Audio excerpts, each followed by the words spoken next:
Bonjour à tous et bienvenue sur Vision Crypto en ce 5 août 2024. Alors aujourd'hui, je pense qu'on va s'en souvenir, c'était un week-end extrêmement sanglant. Effectivement, je pense que quand vous avez dû ouvrir vos wallets ou vous avez dû voir les nouvelles ce matin en vous réveillant, vous avez dû avoir des frayeurs et je comprends. Donc voilà, la map extrêmement rouge avec des pourcentages qui font très peur. C'est pas agréable du tout, mais c'était prévisible, pas autant peut-être, mais c'était prévisible. Donc voilà un petit peu et on va aller voir ce qu'il se passe et pourquoi ça a chuté autant et pourquoi et est-ce que surtout c'est fini, est-ce que c'est pas fini. On va aller voir et décortiquer un petit peu tout ça. Et donc au niveau des volumes, forcément on a des volumes qui sont énormes, forcément il y a eu énormément de liquidation, on ira voir ça également et on va aller voir tout de suite ce qui se passe sur notre ami BTC. Alors sur notre ami BTC, donc je vous avais dit que moi j'allais essayer de long ici. Alors faut savoir que je suis rentré, hein, hop là, ici. Je vous cache rien, hein, je suis rentré ici. Donc vous voyez, mon ordre a été exécuté ici. Et donc on a eu le petit rebond.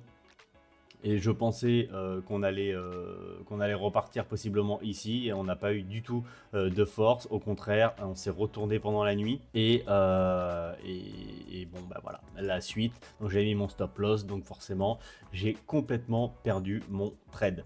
Donc voilà, on a été faire du coup un nouveau plus bas. Maintenant, hop, ça je peux le supprimer. Maintenant, qu'est-ce qu'on va faire? Est-ce qu'on va aller chercher cette poche de liquidité? Je pense très personnellement que oui, parce qu'on est vraiment pas loin et qu'il y a énormément d'argent ici dans le sud. Donc du coup, très personnellement, je pense qu'on peut aller les chercher. Et après, il va y avoir, enfin si on vient les chercher, je pense véritablement qu'il va falloir avoir un gros rebond, une grosse réaction ici. Parce que sinon, ça va faire très mal. Parce que si on a une continuité, si on n'a pas de réaction ici, c'est une continuité baissière. Ce serait vraiment très baissier. Et donc, ça commencerait vraiment à me faire très peur. Donc, au niveau, bien entendu, du gap, ici, eh ben, on a été entièrement comblé, hein, bien entendu. Donc, je peux totalement le supprimer. Par contre, on a créé un nouveau gap ici. Donc, je l'avais déjà un peu marqué sur la quotidienne de hier. Donc, il est, hop, le voilà. On va le matérialiser comme ça. Celui-là, il est complètement mort. On peut le supprimer. Les plus bas, on peut supprimer également ici et ici. Hop, et ça, c'est un scénario qui est mort. Donc, le gap CME ici, et je vais le figer. Voilà, donc il y a un gros gap CME quand même à venir récupérer au nord. Donc, quelque chose qui est extrêmement positif, parce qu'il ne faut pas voir que le négatif hein, dans tout ça, c'est que même si on va continuer possiblement à chuter, et vous voyez là d'ailleurs pour le moment on est en train de continuer, hein, on pousse, hein, donc on est vraiment trop proche pour moi pour ne pas aller le chercher. Donc on va aller, je pense, aller le chercher. Et ça se trouve quand la vidéo va sortir, peut-être que on sera déjà venu le chercher. Mais en tout cas, il faut qu'on y aille. Et peut-être qu'on va le faire en direct ici. Il faut qu'on y aille. Pour moi, maintenant, on y va et on repart.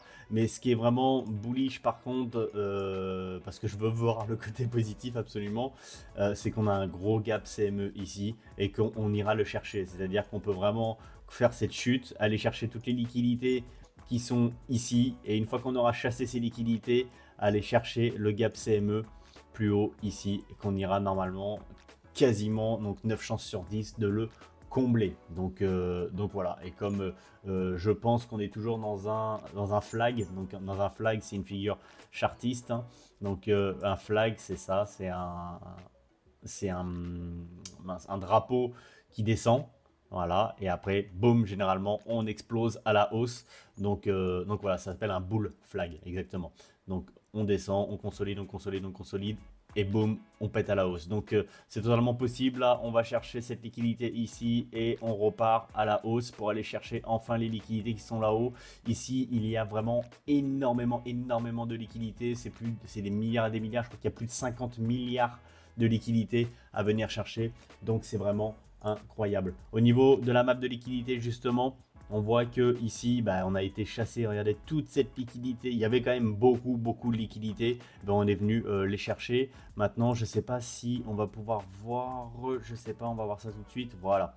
Ici, vous voyez, là, il y a vraiment énormément de liquidité. Regardez ça. Ça, c'est énorme. C'est énorme. 612, 500, 400. Ah, c'est énorme. Donc, ici, au niveau des 50 000, juste de 50 jusqu'à 49 000, pour moi, on peut venir chercher toute cette liquidité qui est ici. Et ensuite, par contre, on peut, je pense, repartir parce qu'il y aura beaucoup de liquidité à aller chercher parce que là, ici, c'est pareil. Hein. Alors là, c'est full de chez full. Donc voilà. Donc, j'ai pas, à long terme, vraiment, j'ai pas de crainte à ce niveau-là. Je pense sincèrement qu'on ira chercher les plus hauts. Donc voilà. Mais à très court terme, je pense qu'on peut aller, et peut-être dans la journée, chercher ces liquidités ici. Maintenant, on est beaucoup trop proche pour ne pas aller les chercher. Et limite, maintenant, je trouverais ça dommage de ne pas aller les chercher. Rappelez-vous, le scénario, c'était soit, ben voilà, il y a encore le dessin. C'était vraiment soit on faisait ça, hop, on rebondissait et on repartait et c'était extrêmement bullish, soit on breakait les plus bas et on allait chercher cette liquidité. Et ben il n'y a aucune raison de ne pas aller les chercher maintenant, et donc on est toujours dans cette tendance baissière court terme entre guillemets, hein, parce que ça dure depuis quelques temps. Vous voyez, on fait des plus hauts de plus en plus bas, on le voit ici, et on en fait un ici également, et on fait des plus bas de plus en plus bas ici, et là on est en train de le faire. Vous voyez, on est vraiment pas loin et je pense qu'on va aller le chercher là. Là, on est parti. Là, on est parti. On va peut-être le faire en direct là, vous voyez. On va voir à la fin de cette vidéo. Je remettrai un petit coup d'œil, mais on y est là. On y est. Il n'y a aucune raison de ne pas y aller. Vous voyez. Ouais, c'est fou. Donc, c'est fou. Donc là, on souffre encore. Hein. Mais c'est pas plus mal. Je préfère qu'on y aille maintenant et qu'on reparte à la hausse. Chercher le gap CME ici. Et avoir une vraie tendance haussière. Et je pense qu'après, dès septembre, on va enfin avoir le bull run que l'on mérite. Parce que là, on souffre tellement. Ah ben vous voyez, c'est parti. Voilà, on a tapé dedans là. On tape dedans. Là, ça y est, on tape dedans. Incroyable, on le voit en direct. C'est fou. Je continue, on va aller voir ça un petit peu plus tard après. Oh là là, c'est fou. Donc du coup, au niveau de Ethereum, eh ben, c'est pareil, hein, je vous avais dit, ici, on va aller chercher les liquidités. Exactement pareil, je me suis fait stop, bien entendu, parce que j'étais rentré dans mon trade ici. Alors, il n'y a pas eu de rebond particulier. Voilà, bon, je me suis fait défoncer, comme beaucoup de toute façon. C'est pas une excuse, mais j'ai mangé comme tout le monde. Ici, on est venu chercher les liquidités qui sont en bas. Moi, j'aimerais bien qu'on aille encore de toute façon, je pense qu'on va y aller encore un petit peu plus bas. Ici, il y a des liquidités à aller chercher, et je pense qu'on va aller les chercher du coup avec la chute de BTC. Et voilà. Donc voilà un petit peu au niveau de mes altcoins. J'avais dit que j'avais mis des ordres d'achat qui étaient relativement bas, et on a été les chercher. Hein. Vous voyez ici là. Je l'avais mis relativement bas à 0,21 sur ANKR. On est parti le chercher également. Donc ça par contre je suis super content en termes de recharge. LPH c'est pareil. Il y a beaucoup de personnes qui me disaient non mais on redescendra jamais aussi bas. Bon, bah, voilà, j'avais mis un ordre d'achat au niveau des 1,35 et des 1,25. Pour le moment, on est à 1,17. Donc, je vais peut-être même encore recharger parce que Alephium, c'est vraiment un projet sur lequel je crois. Bien sûr, tout ça n'est pas un conseil d'investissement. Faites vos propres recherches.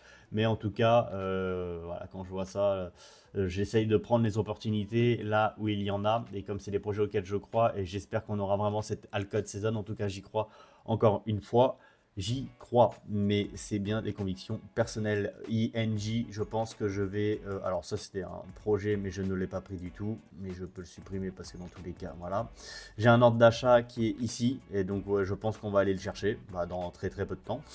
Il va aller se déclencher à 13, et c'était pourquoi je l'ai mis ici, pour aller chercher les liquidités qui étaient en dessous, ici.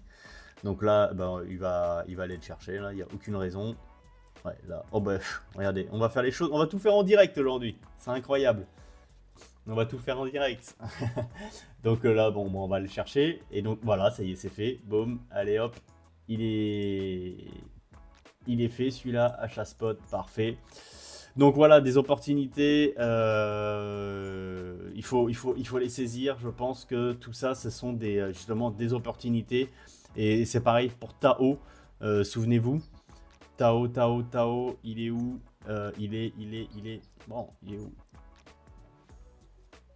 Bah, là, ici. Donc c'était exactement pareil. J'avais mis mon schéma ici. Regardez, hop, ici. Et ben regardez ce qu'on a fait. On a fait. Alors j'espère juste que on va remonter rapidement parce que je comptais à la base taper sur la trendline ici pour repartir. Pour le moment, on la break à la baisse. Par contre, on est venu bien sûr chercher ces lots qui étaient là. Ça, c'était prévisible également.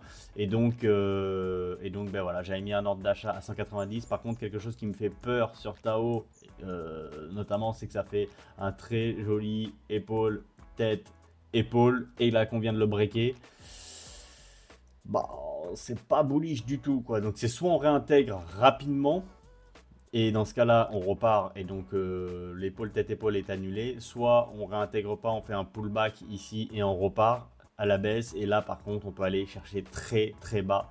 Notamment ici, par exemple, on irait chercher les targets en dessous des 100$ pour Tao. Alors, ça ferait très très mal. Alors, après, je rechargerai encore une fois parce que c'est un projet auquel je crois. Mais j'espère vraiment pas que on aille jusque là. Au niveau du coup des liquidations, les longues se sont fait défoncer comme jamais. C'est absolument colossal. On a dépassé le milliard de liquidations. C'est colossal, véritablement. C'est beaucoup beaucoup. Donc alors les longues, hein, majoritairement bien sûr, se sont fait rincer exactement comme moi. Et on voit qu'il y a pas mal de shorts aussi qui se sont fait avoir. Mais c'est rien par rapport au long. Donc voilà, vraiment ça saigne énormément. On prend vraiment très cher, que ce soit sur la finance traditionnelle ou sur les crypto-monnaies. C'est vraiment une boucherie. On voit le dollar de l'indice, enfin l'indice dollar, pardon, le Dixie, eh ben, c'est pareil. On a continué cette chute. Et ben voilà, on est vraiment, on n'est pas encore tapé dans le support, mais je pense qu'on va y aller. Mais c'est pareil, on continue à chuter également. Alors ça c'est plutôt une bonne chose, mais alors vous pouvez me dire, mais oui, mais je croyais que quand le Dixie chutait, les crypto-monnaies montaient. Ça dépend, attention, du contexte. Aujourd'hui, le contexte, il est bullish pour rien du tout. Avec les guerres du Moyen-Orient, la surenchère qu'il peut y avoir, les marchés tradis qui chutent très fortement, le chômage qui a augmenté, c'est pareil. Enfin, j'ai des personnes qui m'ont dit, bah oui, mais je croyais que le chômage c'était bien quand ça montait. Oui, sauf qu'il ne faut pas que ça monte trop vite non plus, parce que si ça monte et que ça explose trop rapidement, on va rentrer ce qu'on appelle en récession, et donc c'est pas bon. Tout doit être mesuré à chaque fois, tout doit être mesuré, et donc tout doit être regardé et minutieusement, et voilà. Donc il faut, c'est tout un contexte si vous voulez. Donc voilà. Donc à ce niveau-là, tout chute, voilà. Et une question, par contre, intéressante et importante qu'on m'a posée, donc de Franck Dallot, j'espère que j'écorche pas. Donc bonjour, je ne comprends pas trop ce que c'est que le crypto total market, ce qui fait que je ne comprends pas pourquoi c'est embêtant que cela descende beaucoup. Donc c'est même une très bonne question, c'est vrai que je ne l'ai pas forcément expliqué. Donc vous avez plusieurs crypto total. Donc il y a celui-ci qui représente par exemple toute la capitalisation des crypto-monnaies de façon générale. D'accord. Donc vous voyez, on est sur 1,73 trillion. Donc du coup, ça représente pas mal, mais ça représente toutes les crypto-monnaies de façon générale, BTC, Ethereum et également tous les altcoins. Voilà, donc ça c'est le marché crypto total. Donc c'est la capitalisation totale. Ensuite, vous avez le total market où vous enlevez BTC. Donc là, ça représente toute la capitalisation des crypto-monnaies sans BTC. Et donc, on est donc dans les 700 milliards. Donc, et ensuite, vous avez le Total 3 qui est sans BTC et sans ETH, qui sont les deux plus grosses market cap. Donc, pourquoi La question est vraiment bien. Donc pourquoi on ne veut pas voir baisser ça? Ben, tout simplement pourquoi? Parce que ça permet, au fait, si vous voulez, d'avoir une représentation du marché des altcoins purs. Donc là, c'est sans BTC et ETH. Donc vraiment de tout le reste, tout ce qui est altcoin. Donc tout le reste. D'accord. Et donc ça permet vraiment de se représenter. En gros, si notre portefeuille prend cher, si on est extrêmement exposé sur les altcoins, si on est extrêmement alors pourquoi on regarde tout ça, hein, ça permet de voir si on est par exemple exposé sur Ethereum et les altcoins, ben, ça nous permet d'avoir une représentation, ben, c'est qu'on morfle là forcément.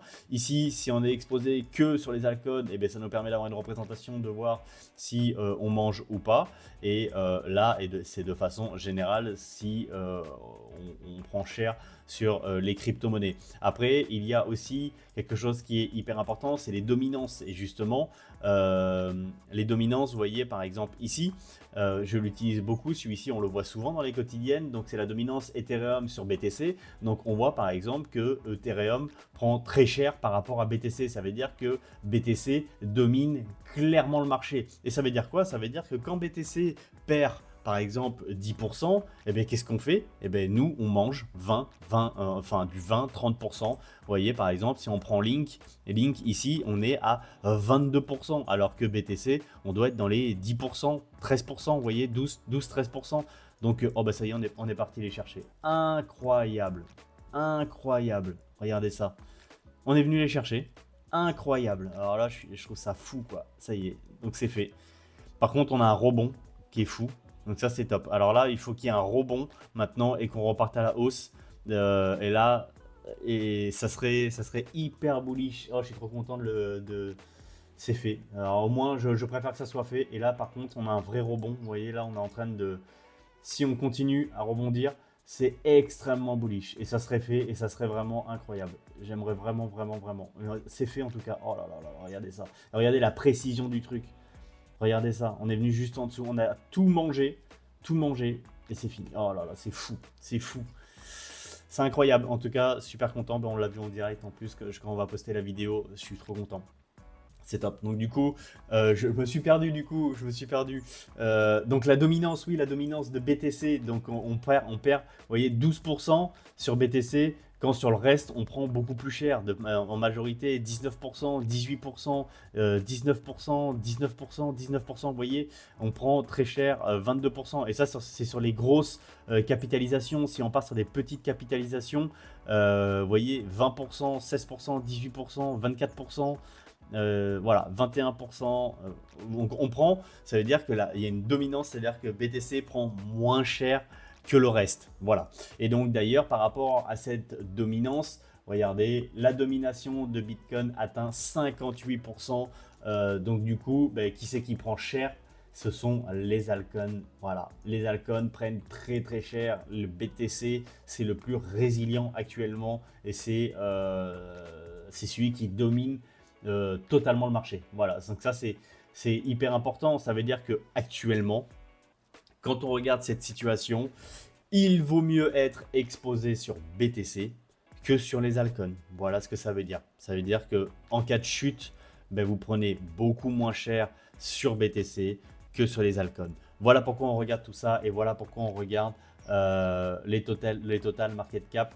Ça nous permet vraiment d'avoir une grosse représentation. Et si demain, par exemple, ici, on voit un retournement et que on commence à exploser ici, ça veut dire que le marché des altcoins explose à la hausse. Et donc, du coup, ça veut dire qu'il faudra mieux être exposé aux altcoins que sur BTC ou Ethereum. Voilà. Bon, je ferai peut-être une vidéo là-dessus pour bien vous expliquer, rentrer vraiment dans les détails parce que c'est vraiment très abstrait quand même. Mais j'espère, Franck, avoir répondu un petit peu à ta question et que tu vois un petit peu plus clair. Tu me diras ça dans les commentaires et voilà. Mais peut-être que j'y attribuerai une vidéo complète. C'est vrai que c'est vraiment important et que parfois j'utilise des termes. Et dites-moi d'ailleurs, c'est hyper important. Il a complètement raison, Franck, de le marquer dans les commentaires. S'il y a des termes que j'utilise ou des choses que vous ne comprenez pas, c'est hyper important de les mettre dans les commentaires. Vous voyez, je le prends vraiment très au sérieux et je vous répondrai avec plaisir.